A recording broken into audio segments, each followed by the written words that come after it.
दोस्तों आज की इस वीडियो में हम एक ऐसा सवाल का जवाब देने वाले हैं जो हर मिडिल क्लास फैमिली के घर में कम से कम एक बार जरूर पूछा जाता है। एफडी करवानी चाहिए या नहीं? क्योंकि कुछ लोगों के लिए तो एफडी सबसे सुरक्षित निवेश है, तो कुछ लोगों के लिए एफडी सबसे बड़ी गलती है। कोई कहता है एफडी से पैसा सुरक्षित रहता है, कोई कहता है कि एफडी में पैसा फंस जाता है। सच क्या है? एफडी कब करनी चाहिए और कब नहीं करनी चाहिए, आज की इस वीडियो में हम यही सच्चाई आसान भाषा में समझेंगे, बिना किसी बैंक के प्रमोशन के, बिना किसी एजेंट की मीठी बातों के, ताकि वीडियो खत्म होने के बाद आप खुद फैसला कर सको कि एफडी आपके लिए सही है या नहीं। दोस्तों वीडियो को स्टार्ट करने से पहले मैं आपसे एक बात कहना चाहता हूं, एक छोटी सी रिक्वेस्ट है। देखिए दोस्तों, वीडियो के नीचे कमेंट जरूर किया करो कि आप मेरी वीडियो कौन से स्टेट से देख रहे हो, कौन से शहर से देख रहे हो। वीडियो के कमेंट में अपना नाम लिख दिया करो या आपका किस बैंक में अकाउंट है ये लिख देना। तो दोस्तों इससे मुझे मोटिवेशन मिलता है, मुझे लगता है कि मेरी ऑडियंस मेरी वीडियो देख रही है, तो इसलिए दोस्तों कमेंट जरूर किया करो। तो चलो दोस्तों स्टार्ट करते हैं। दोस्तों सबसे पहले एक छोटी सी कहानी समझिए। मान लीजिए रमेश जी ने 5 लाख रुपए की एफडी करवाई 5 साल के लिए। उन्हें लगा कि पैसा सुरक्षित रहेगा और अच्छा ब्याज भी मिलेगा। 5 साल बाद जब एफडी टूटी तो उन्हें करीब 7 लाख रुपए मिले। रमेश जी खुश, लेकिन उस समय महंगाई इतनी बढ़ चुकी थी कि जिन चीजों के लिए उन्होंने एफडी की थी वो चीज अब 9 लाख रुपए की हो चुकी थी। तब रमेश जी को समझ में आया कि एफडी में पैसा बढ़ा जरूर, लेकिन उसकी खरीदने की ताकत घट गई। यहीं से एफडी की असली सच्चाई शुरू होती है। अब दोस्तों सबसे पहले समझो कि एफडी होती क्या है। देखो दोस्तों ये भी समझना जरूरी है अगर आप नए हो एफडी में। देखो एफडी यानी फिक्स डिपॉजिट, जिसमें आप बैंक को कुछ पैसे एक तय समय के लिए दे देते हो और बैंक आपको उस पर तय ब्याज देता है। एफडी में रिस्क कम होता है लेकिन रिटर्न भी लिमिटेड ही होता है। एफडी उन लोगों के लिए बनाई गई है जिन्हें रिस्क से डर लगता है, जिन्हें रोज रोज मार्केट देखने का टाइम नहीं है और जिन्हें बस ये चाहिए कि पैसा डूबे नहीं, उन पर ब्याज मिलता रहे। अब सवाल आता है कि एफडी कब करनी चाहिए। दोस्तों एफडी तब करनी चाहिए जब आपका पैसा कम समय में काम आने वाला हो। मान लीजिए आपको 1 या 2 साल बाद बेटी की शादी करनी है, या बच्चों की फीस भरनी है, या घर की डाउन पेमेंट करनी है। ऐसे में अगर आप अपना पैसा शेयर मार्केट या किसी हाई रिस्क की जगह लगाते हो और मार्केट गिर गया तो आपकी पूरी प्लानिंग खराब हो सकती है। ऐसे मामलों में एफडी सबसे सुरक्षित ऑप्शन होती है।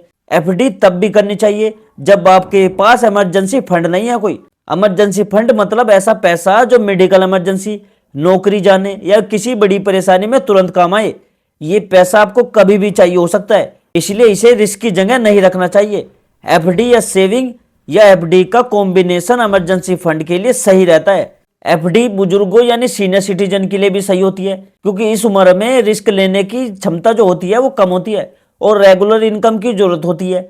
सीनियर सिटीजन एफडी में ब्याज भी ज्यादा मिलता है और कई बैंक मासिक ब्याज को ऑप्शन भी देते हैं, जिससे पेंशन जैसी उनकी इनकम बन जाती है। एफडी तब भी सही है जब आपको मेंटल पीस चाहिए। हर इंसान निवेश एक्सपर्ट नहीं होता। कुछ लोग ऐसे होते हैं जिन्हें रात को चैन की नींद चाहिए, उन्हें मार्केट का उतार चढ़ाव देखकर टेंशन हो जाती है। ऐसे लोगों के लिए एफडी एक सुकून भरा इन्वेस्टमेंट है। अब आते हैं सबसे जरूरी हिस्से पर, एफडी कब नहीं करनी चाहिए। दोस्तों अगर आप जवान हो, आपकी उम्र 25 से 35 साल के बीच है और आपकी इनकम स्टेबल है, तो सिर्फ एफडी में पैसा रखना सबसे बड़ी गलती हो सकती है, क्योंकि इस उम्र में आपके पास सबसे बड़ा हथियार होता है समय, और एफडी समय का सही इस्तेमाल नहीं करती। एफडी कभी भी लॉन्ग टर्म गोल्स के लिए सही नहीं होती, जैसे बच्चों की पढ़ाई, रिटायरमेंट या 15-20 साल बाद का कोई बड़ा सपना, क्योंकि एफडी महंगाई को हरा नहीं पाती। अगर महंगाई 6 से 7% है और एफडी 6.5% दे रही है तो असल में आपका पैसा बढ़ नहीं रहा, बस नंबर बदल रहे हैं। एफडी तब भी आपको नहीं करनी चाहिए जब आप टैक्स स्लैब में आते हो। बहुत से लोग ये नहीं समझते कि एफडी पर मिलने वाला जो ब्याज होता है वो पूरी तरह टैक्सेबल होता है, उस पर टैक्स लगता है। अगर आप 20% या 30% टैक्स स्लैब में हो तो एफडी का रिटर्न और भी कम हो जाता है। कई बार टैक्स काटने के बाद एफडी का असली रिटर्न सेविंग अकाउंट से थोड़ा ही ज्यादा रह जाता है। एफडी तब भी गलत बन जाती है जब लोग सारी जमा पूंजी एफडी में जमा कर देते हैं। निवेश का सबसे बड़ा नियम है डिवेरिफिकेशन। अगर आपका सारा पैसा एक ही जगह है तो आप मौके खो देते हो। एफडी सेफ है लेकिन अकेली एफडी आपको अमीर नहीं बना सकती। अब मैं आपका एक बहुत बड़ा भ्रम तोड़ता हूँ।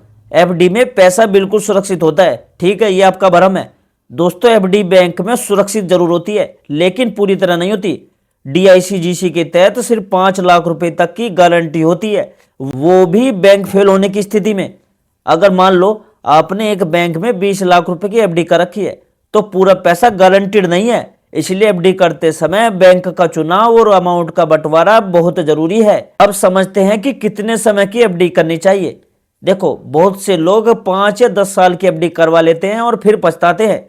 एफडी हमेशा लैडर स्ट्रेटेजी से करनी चाहिए, मतलब पूरा पैसा एक ही एफडी में मत डालो, अलग अलग टाइम की छोटी छोटी एफडी बनाओ, ताकि जरूरत पड़ने पर पूरा पैसा ना टूटे, एक ही एफडी तोड़ो। अब एक जरूरी सवाल, क्या एफडी आज के समय में बेकार है? नहीं दोस्तों, एफडी बेकार नहीं है, लेकिन एफडी को भगवान मान लेना भी गलत है। एफडी एक टूल है, सोल्यूशन नहीं है। सही जगह, सही टाइम, सही उद्देश्य के लिए एफडी बहुत काम की चीज है, लेकिन हर सपने के लिए एफडी करना खुद के साथ धोखा है। अब दोस्तों एक प्रैक्टिकल फॉर्मूला समझो जो आपके बहुत काम आ सकता है। देखो, अपने पैसों को 3 हिस्से में बांटना चाहिए। पहला हिस्सा सुरक्षा के लिए यानी एफडी में या सेविंग के लिए, दूसरा हिस्सा ग्रोथ के लिए यानी इक्विटी में या म्यूचुअल फंड में, तीसरा हिस्सा सपनों के लिए जैसे बिजनेस में लगाओ, स्किल में लगाओ या सेल्फ इन्वेस्टमेंट में लगाओ। अगर आप ये फॉर्मूला समझ गए तो एफडी आपको कभी भी नुकसान नहीं देगी। अगर दोस्तों आप एफडी करना चाहते हो या फिर आपकी एफडी है, तो मैं आपको कुछ बोनस टिप्स बताता हूं जो आपके काम आ सकते हैं। देखो दोस्तों, एफडी से जुड़ा जो पहला सच है कि ऑटो रिन्यू एफडी अक्सर नुकसानदेह होती है। ज्यादातर लोग एफडी करवा लेते हैं और एफडी करवाते समय ये नहीं देखते कि ऑटो रिन्यू ऑन है या ऑफ। एफडी मैच्योर होते ही बैंक बिना बताए उसी समय के कम ब्याज रेट पर नई एफडी बना देता है। कई बार जो लोग होते हैं वो सालों तक ये मानकर बैठे रहते हैं कि उनकी एफडी पुराने अच्छे रेट पर चल रही है, जबकि असल में उनका पैसा कम ब्याज पर फंसा होता है। इसलिए एफडी करवाते समय ऑटो रिन्यू हमेशा ऑफ रखो और मैच्योरिटी से पहले खुद ब्याज दर चेक कर लो। दूसरी बात यह है कि एफडी तोड़ने का असली नुकसान पेनल्टी नहीं बल्कि टाइम का नुकसान होता है। लोग सोचते हैं कि 0.5% या 1% पेनल्टी ही बड़ा नुकसान है, लेकिन असली नुकसान ये है कि जिस समय आपका पैसा एफडी में बंद था उस दौरान वो कहीं और ग्रो नहीं कर पाया। अगर आपको अंदेशा है कि मुझे पैसा बीच में जरूरत पड़ सकती है, तो पूरी रकम एक एफडी में डालना समझदारी नहीं है। देखो, एक और छुपी सच्चाई है इसकी कि मंथली इंटरेस्ट एफडी टैक्स के मामले में ज्यादा खतरनाक होती है। बहुत से सीनियर सिटीजन या रेगुलर इनकम चाहने वाले लोग जो होते हैं वो मंथली इंटरेस्ट वाली एफडी ले लेते हैं, लेकिन इसमें मिलने वाला ब्याज हर साल टैक्सेबल होता है, चाहे आपने उस पैसे को खर्च किया हो या नहीं। कई मामलों में कुमुलेटिव एफडी टैक्स के लिहाज से ज्यादा बेहतर साबित होती है, खासकर तब जब आप टैक्स स्लैब में आते हो। अब दोस्तों यहाँ पर एक बहुत बड़ी गलतफहमी समझो, जब आप बैंक में एफडी करते हो तो उस पर टीडीएस कट जाता है। इसका लोग सोचते हैं कि अब टैक्स कट गया, टैक्स नहीं देना पड़ेगा। दोस्तों, बैंक सिर्फ टीडीएस काटता है, पूरा टैक्स नहीं। अगर आप 20%, 30% टैक्स स्लैब में हो और बैंक ने 10% टीडीएस काटा है, तो बाकी टैक्स आपको आईटीआर भरते समय देना पड़ेगा। इसलिए एफडी करने वालों के लिए आईटीआर फाइल करना बहुत जरूरी है, चाहे आपकी इनकम कम ही क्यों ना हो। कई कोऑपरेटिव बैंक जो होते हैं वो अपनी ब्याज दर दिखाकर लोगों को लुभाते हैं कि मैं तो 9% ब्याज दे रहा हूं एफडी पर, हमारे यहाँ 10% ब्याज मिल रहा है, हमारे यहाँ 8, 8.5 का मिल रहा है। इनसे दूर रहिए। दोस्तों, यहाँ एक बात याद रखना, सिर्फ ब्याज देकर एफडी करना भविष्य में बड़ा पछतावा बन सकता है।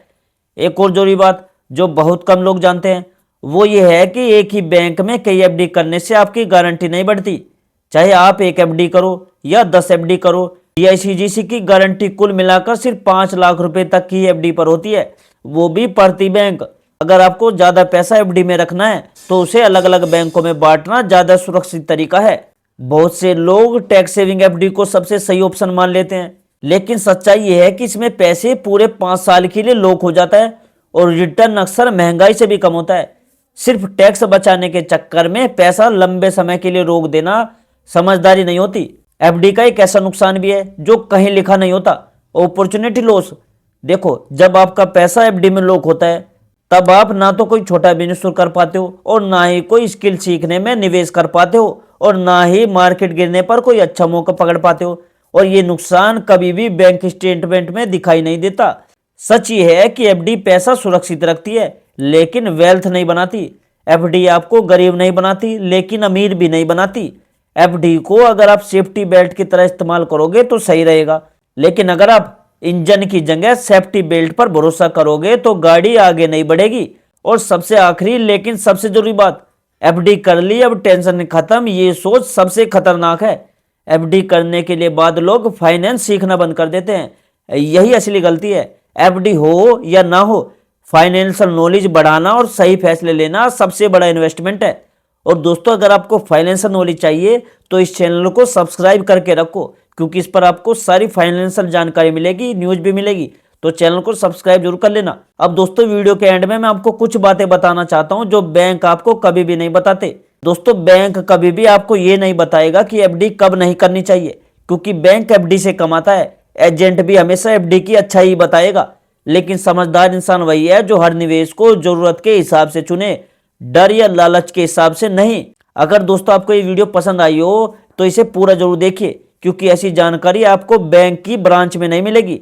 और वीडियो को लाइक करिएगा, शेयर करिएगा अपने परिवार वालों के साथ, खासकर उनके साथ जो हर पैसा एफडी में डालते हैं और जो कहते हैं कि एफडी में पैसा जमा करो। तो वीडियो को उन लोगों को शेयर जरूर कर देना। और दोस्तों, चैनल को सब्सक्राइब करिएगा, क्योंकि हम ऐसी ही सच्ची और काम की बैंकिंग जानकारी लाते हैं, वो भी बिना घुमाए फिराए। और मैं मिलता हूं दोस्तों आपसे अगली वीडियो में एक नई जानकारी, एक नए अपडेट के साथ। तब तक के लिए जय हिंद, जय भारत।